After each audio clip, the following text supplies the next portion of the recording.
عايزك تبقى رخم. خامس جزء من اللي اوله شرط النقاشه، مع ان هي تبان سهله بس هو اصعب بند في الشغلانه كلها، ولازم تركز. وعايزك تبقى رخم. ايوه انت سمعتني صح، تبقى رخم. مش عايزك تسال على اسعار دلوقتي، انا عايزك تبقى رخم وتتشرط. هتجيب النقاش ويجي يبص على الشغل، اول سؤال هتساله له ايه رايك في المحاره؟ ده سؤال كده كده اجابته معروفه ان هو هيقول لك زي الزفت. فتسال تاني تقول له يعني انت مش هتعرف تطلع منها شغل كويس؟ كل واحد بقى واجابته. ولازم تجيب صنايعي او 2 أو 3، مع ان ال3 هيقولوا لك ان الشغل زي الزفت، بس تفهم من كل واحد هو هيعالج ازاي. وبعد كده هتطلب منه اللي هقوله لك ده، يا تسيف الفيديو يا تكتب ورايا. ورقه وقلم مكتوب معايا يا ست الكل.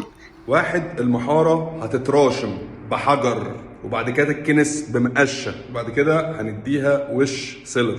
وبعدين تاخد كام سكينه معجون، 1 ولا 2 ولا 3 ولا 4، تاخد زي ما تاخد. دي شغلانته هو مش شغلانتك انت. زي ما اتفقنا من الاول، تقول له الحيطه دي محتاجه ايه، فرقها بسيط، انت لسه على البر. هو يشوف الشغل ويسعر شغله كويس. ادى سكينه، ادى 2، ادى 3، المهم انك تستلم الشغل بتاعك نظيف. وتقول له قبل ما تعدلي اي سكاكين، انا عايز كل سكينه بلون. يعني بيجيب تلوينه صغيره كده وماشي بيعمل دي بامبيا ودي ابي. يعني ما تقلقش، الشقه مش هتبقى كده، الحاجات دي كلها بتتدار. بس مش معنى كده ان هو يقعد يربي قد كده في المعجون. وبعد كده يصنفر ويساوي، وبعد كده يبطن بايه بقى؟ اسمع مني عشان دي مش هتلاقيها عند اي حد. ما تسترخصش في بلاستيك البطانه، لان زي ما احنا عارفين ما بني على باطل فهو باطل. ما ينفعش تجيب بلاستيك ضعيف تحطه على الحيطه وبعد كده وانت بتشطب تروح تقول انا هجيب اعلى حاجه.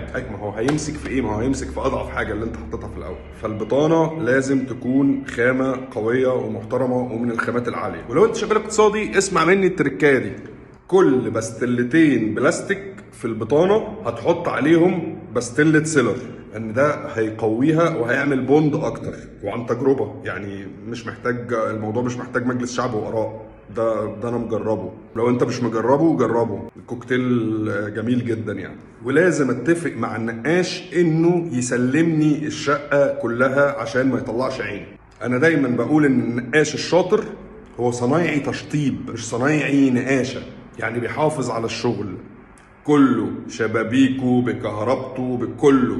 ولو عنده حاجه في الكهرباء عايز يفكها ويركبها تاني بيعمل كده. لو عنده حاجه في النجاره بيعمل كده. لو في شبابيك هتركب بيعمل كده. لو في بيبان هتتفك وهتركب بيعمل كده. النقاش الشاطر ما بيعطلش وما بيقولكش لو سمحت هات لي كهربائي لو سمحت. لا، هو بيبقى فعلا شغلته من وهو صغير، لو هو متربي في الصنعه تمام، فهو المعلم بتاعه علمه انه يشتغل في كل حاجه. النقاشين بتلاقي معاه عده لكل حاجه، بيكسر وبيمحر وبيظبط وبيمعجن وبيشتغل في الكهرباء وفي كل حاجه. انا بتكلم في الحاجات الرفيعه، يعني ان هو يثبت وش، يركب سبوت، يعمل حاجه، يوصل فيشه.